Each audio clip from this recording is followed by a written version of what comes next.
Hello, my name is Chris Cade. I'd like to welcome you today, and thank you for stopping by. I'm going to be sharing a little bit with you about my program, Inscribe Your Life, as well as the importance of conflict in your life. If you're like me, or really like anybody, then you don't really like conflict much. You don't like pain, and you really would rather have more pleasurable, joyful things in life. But the truth is, we need conflict in our lives. The conflict is what enables us to figure out that something's not working, and we need to move through that and transform. Now, we're going to get to that in a little bit, and I'm going to share a lot more with you about that. Before we get there, it's important that we start building a relationship, and you kind of understand who I am and my background and how I got to where I am. So there's two aspects to that. First is the conflict. I was threatened with divorce in my life, and I had a lot of issues around not wanting to be rejected, not wanting to be a failure. I identified with being a successful person, and I was feeling very codependent at the time. Those issues all came together. So I said, I'm going to do whatever it takes to make this marriage work. So I went to the bookstore, read some spiritual books, just some book covers and stuff, and I found a book that, when I flipped open, it said, this whole book is an answer to my niece's question. What's in it for me? Why spirituality? What can I get out of this? So I figured that was a perfect book for me because I didn't care about spirituality at the time. And the short end of that is I continued to transform and work through spiritual material and really grow. And that was a catalyst, that conflict in my life.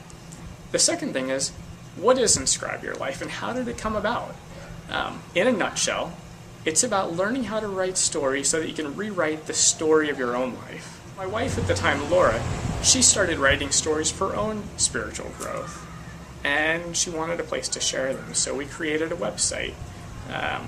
It's now grown to become the #1 spiritual stories website online, and through all of that, I was like, I don't care about spiritual stories. What's in it for me? There's nothing there. But one day I felt like, okay, yeah, I'm going to write a story. And I just wrote a story about myself, totally nonfiction. And after that, I thought, wow, I write good stories about myself. This is pretty cool. But I wasn't a story writer. So again, I set it aside. A few months later, I then felt like writing another story about myself. So I did. And it was mostly true, except for a minor tiny fiction part. And again, I was like, oh yeah, I write good stories about myself. And this process kind of continued with different things. And I kept saying, oh, I write good stories about this topic or that topic. But it wasn't until I had gotten through 4 or 5 of these stories that I realized, oh wait, all kinds of stories flow through me, and it's not one specific kind of story.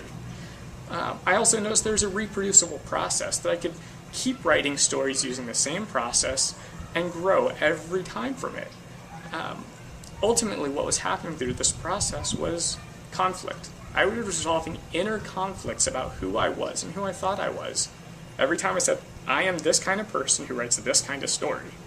Then I wrote another one, and I realized the old conflict didn't apply. I couldn't hold on to that identity anymore. So I had to take on a new identity. So I kept on throwing out old identities, bringing on new ones, throwing out old ones, bringing on new ones. And in the end, I realized this isn't working. I mean, yeah, I'm transforming, growing, but I'm still holding on to the identities and just replacing new ones and old ones. And that's when I started really digging into my spiritual path and realizing the conflict lies in having this either-or mentality. These ideas like I should be a certain kind of person, I should be a kind of writer this way, or I shouldn't do that, or that I kept saying I can do this or that, instead of saying, what about and? Could I be all of this at once? So I started letting go of some of the labels that I had in my life, and the conflicts started to kind of naturally resolve themselves because I wasn't trying to be either or, should or shouldn't. And that's where a lot of the conflict comes from in our life. So the first thing I would really advise you to do is make a couple linguistic changes. See what it's like when you don't use the word should or shouldn't in your vocabulary nearly as much. Try replacing the words but with and. See what happens in your life when you open up to more and more opportunities. This entire concept is kind of what I call thinking without the box. The box are the labels, the judgments, the identities we have about ourselves.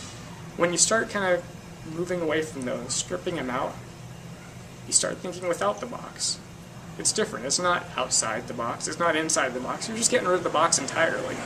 And you become free to become a totally new person. I have taken all of my story writing knowledge and brought it into a comprehensive program that takes you step by step, beginning to end, no matter if you've never written a story before, and it tells you, hey, you can write stories too. When you start writing stories, what happens is your subconscious comes right out onto the paper. I mean, we talked about conflict and the things we don't like. Some of that stuff is buried deep in. It's in there from our childhood, from our peers, and we're putting stuff in there all the time into that subconscious. And we may not be aware that it's there. But when we start writing stories, when we start looking at the characters and how we relate to the characters, how we resonate with them, even if we're the character in the story, especially when we're the character in the story, when we go through that process of bringing it on paper or on screen out of us, we start to see that there's wisdom there. Our heart wants us to know what's inside, and the story brings that out. Stories in all aspects of our lives. You may see it when you write an email or you share what's going on in your life with a new friend. Maybe you're on a date.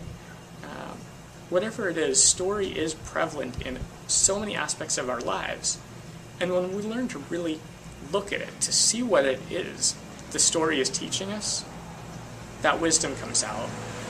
So over the next week, I really want to share with you more about this. I want to share with you some fun videos, some serious videos, maybe some writing exercises, really easy ones. You don't have to be a writer or anything, just to kind of, like I did, just get in the process of putting stuff on paper. It's going to be fun, easy, and I'm going to be here with you every step of the way. So today, what I'd like you to do is, in the comment section below, tell me a little bit about yourself. Write a story. How did you get to this? What's a label that you adopt, that you identify with? Are you a mother, a father? What's that like for you? A brother, a sister, an employee, a friend? We have all these labels. So tell me a story about one of your labels. You can even write the comment anonymously. I don't care that you're exposing yourself or anything like that. This is just a relationship with you and me. We're going to be connecting over the next week, and I'm going to be encouraging your feedback. If you want to, you can post a video on YouTube and link to it here if you're feeling bold. But if you're like me, you probably just want to keep it a little quiet and just say, hey, you know what, Chris? I'm here, and here's a little bit about me. I promise you, I'm going to read everything that you write. I will watch everything you send my way, personally.